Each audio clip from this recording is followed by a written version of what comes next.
Tolong di highlight kalimatnya, jazakallah khair.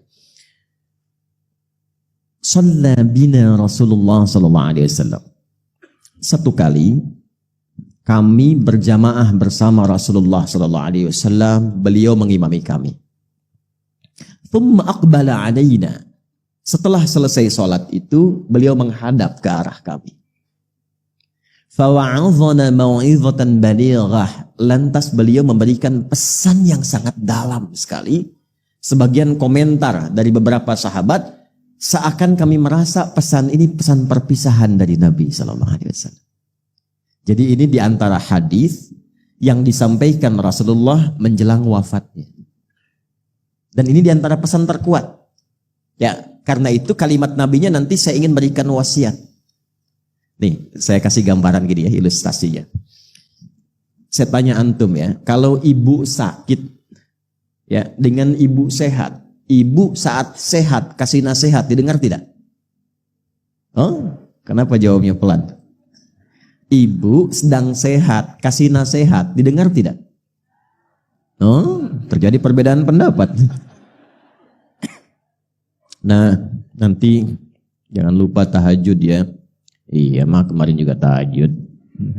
Tenang aja. Yang kedua, ibu sudah pakai infus, tabungnya 2. Nafas sudah sesak.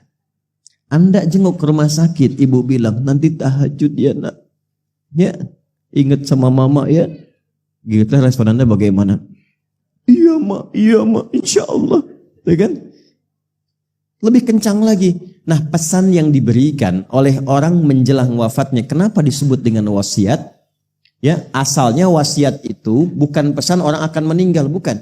Asalnya wasiat itu pesan yang kuat yang harus didengar dan dilaksanakan dengan sungguh-sungguh.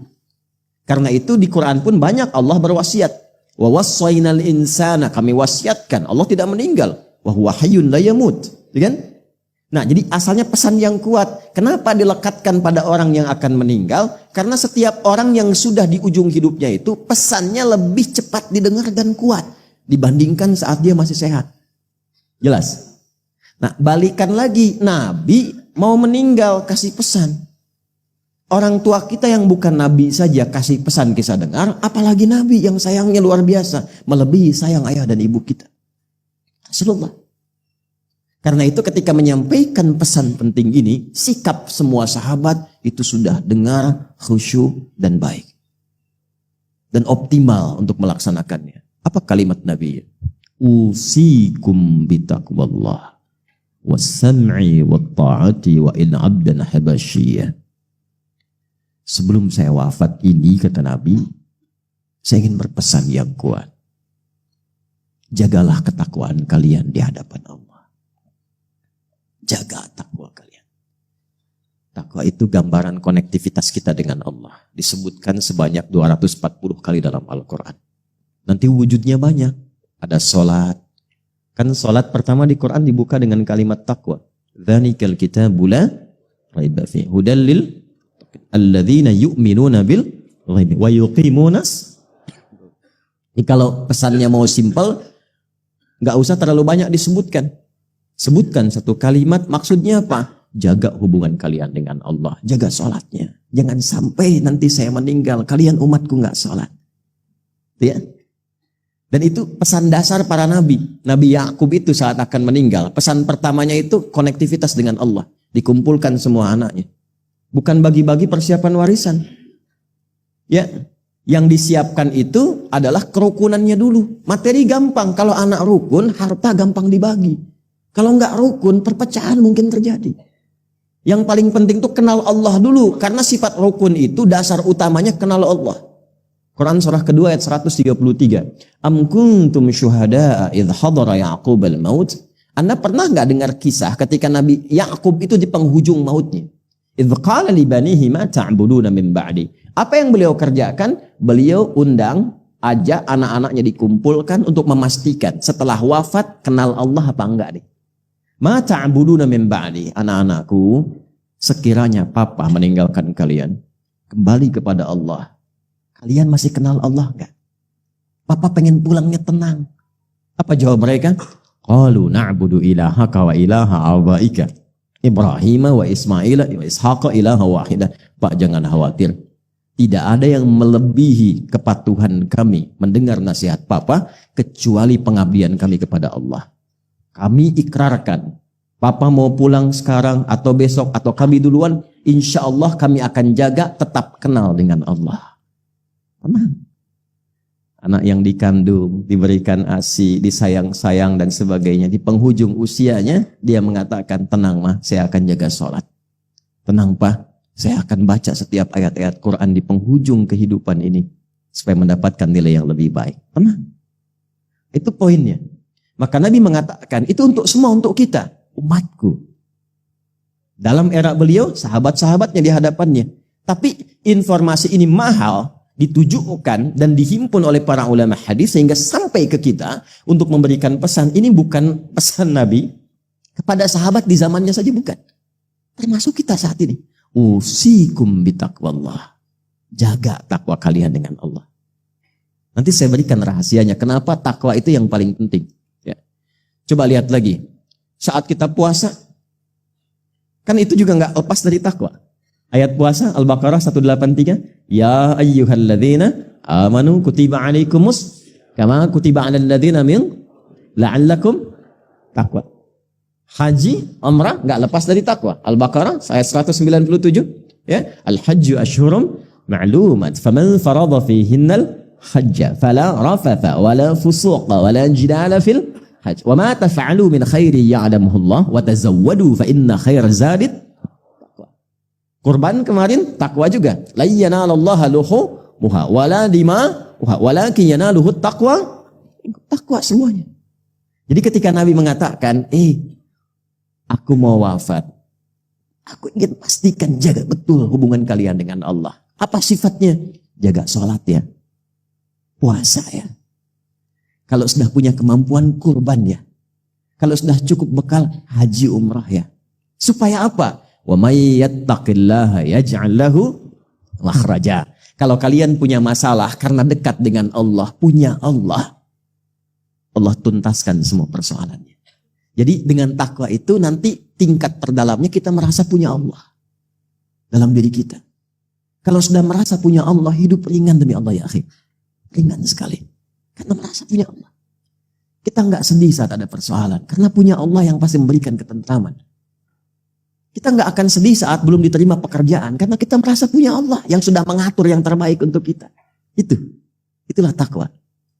Ya, wattaqullaha la'allakum tuflihun. Tingkatkan takwamu kepada Allah supaya engkau lebih bahagia. Wattaqullaha wa yu'allimukumullah. Tingkatkan takwamu kepada Allah supaya terus bertambah pengetahuanmu. Kuncinya itu.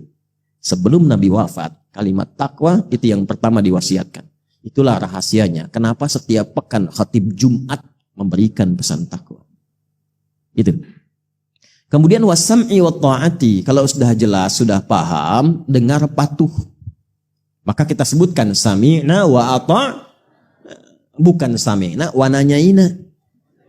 Kami dengar, kami konfirmasi. Ya. Kalau udah paham, lakukan. Subuh 2 rakaat. Sudah 2 rakaat saja. Gak usah banyak dibahas. Wah. Berdiskusi mencari dalil kenapa subuh 2 rakaat. Udah dua aja. Semakin dicari, semakin gak sholat nantinya. Paham? Ya. Kemudian, jaga hubungan baik dengan yang mimpin kalian siapapun. Doakan mereka, mereka mendoakan kalian, dan saling menyarankan pada kebaikan. Walaupun mungkin tidak ideal seperti yang kalian rasakan. Nanti ditafsir di hadis Muslim, nomor hadis 1855. Dari seorang sahabat bernama Auf bin Malik al-Ashja'i. Ya. Tusalluna alaihim wa yusalluna alaikum. Nah, apa hubungan dengan bahasan kita? Perhatikan redaksi berikutnya. Man ya'ish minkum ba'di. Siapapun yang hidup di antara kalian setelah saya wafat. Itu batuk. Siapapun yang hidup di antara kalian setelah saya wafat. Man itu menunjuk laki-laki, perempuan, dengan semua gender, dengan semua tingkatan lintas sosial. Semua, siapapun. Fasayara fihi ikhtilafan katsira. Siapapun yang hidup setelah saya wafat nanti, dia akan mendapati banyak sekali perbedaan-perbedaan. beda pandangan, beda pendapat yang mungkin mengarah pada perselisihan. Nah, ya. Kemudian apa kata Nabi? Fa'alaikum bisunnati wa sunnatil khulafa'ir rasyidin al-mahdiyyin min ba'di. Maka aku berikan rumus, kalau kalian temukan perbedaan-perbedaan dalam bidang apapun dalam hidup, maka cara mengatasinya, kembalilah kepada sunnahku, bagaimana aku menuntun menyelesaikan persoalan itu yang juga dipraktekkan oleh para penggantiku setelah aku. Dan sepakat ulama nanti di situ kiranya ada 4. Abu Bakar As-Siddiq radhiyallahu taala anhu, Umar bin Khattab radhiyallahu taala anhu, Utsman bin Affan radhiyallahu taala anhu, dan Ali bin Abi Thalib radhiyallahu taala anhu. Itu kalimat Nabi sebelum beliau wafat, setidaknya memberi pesan setelah beliau wafat akan muncul banyak perbedaan-perbedaan yang terkadang mengarah kepada apa? Perselisihan. Baik beda pendapat sebabnya ataupun juga beda pendapatan. Ya, saya ke Bogor kemarin, ya angkot ingin mencari pendapatan karena beda, mendapatkan satu kesusul yang lain, marah. Di bisnis dagang, kan persaingan beda-beda, tiba-tiba berselisih, ya. Ya kita nggak usah masuk politik. Yang kita ingin tarik yang paling cepat saja. Nah ini yang penting untuk kita bahas. Ironisnya, perbedaan yang mengarah pada perselisihan itu terjadi bahkan dalam praktek keagamaan. Jadi poinnya, beda kunut dan tidak kunut, debat. Sehingga ujung-ujungnya nggak ada yang ke masjid. Kosong. Padahal tahu yang salah yang tidak sholat subuh. Beda baca bismillah, apakah keras ataukah silent, ribut, kan? Ya, dan seterusnya. Dan sekarang lebih parah lagi. Perbedaannya mengerucut, pertumpahannya mengerucut, orang yang nggak ada, ya tapi tulisannya ada. Yang satu bikin status, yang ribut yang komen. Pindah ke media sosial, Instagram, di Facebook, dan macam-macam. Sekarang kelihatan wajahnya, saling jawab di YouTube, dan sebagainya. Muncul, ternyata 15 abad yang lalu sejak kalimat itu diucapkan, sekarang menemukan momentumnya, dan kita harus kembali kepada sunnah Nabi bagaimana